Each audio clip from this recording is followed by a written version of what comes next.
Destaque internacional, nesta terça um ataque químico matou 58 pessoas, sendo 11 crianças e feriu outras 160 na Síria.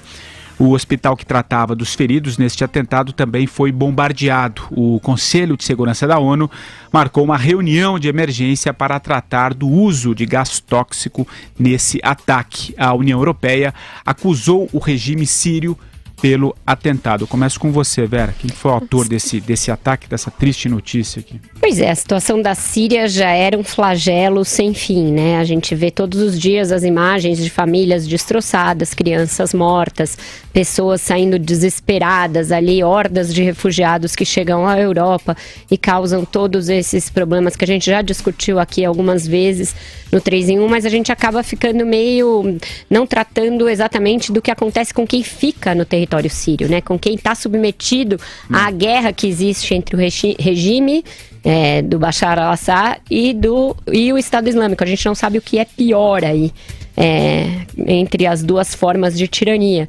E agora um ataque com armas químicas, que é algo que ainda não tinha acontecido, que é grave, porque mostra que o regime tem acesso a esse tipo de armamento, que, vamos lembrar, a arma química foi a desculpa ou a justificativa usada na época da guerra do Iraque, né? E não se provou naquela época, e agora tem um ataque efetivamente perpetrado. Então é grave, é um crime de guerra, como a ONU classificou, tem só que ver a autoria dos ataques, e eu acho que o mundo está devendo uma solução multilateral, uma solução discutida aí pelas principais nações, pelas principais potências e pelos órgãos aí multinacionais, entre eles a ONU, para esse problema da Síria, que está já se prolongando por muito, muito, muito tempo.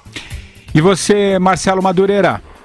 Olha, uma pena que o meu querido amigo e colega Carlos Andreasa não esteja aqui para debater esse assunto.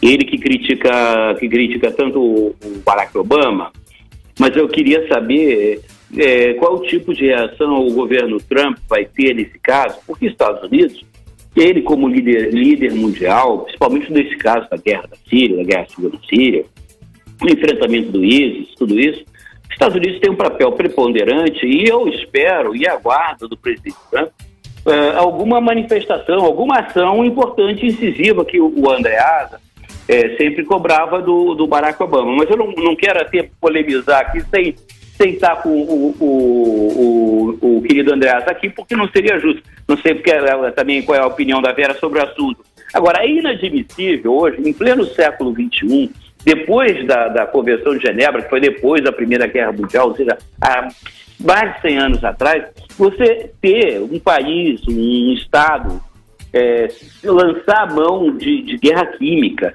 e contra a população civil. Isso é inadmissível, inaceitável.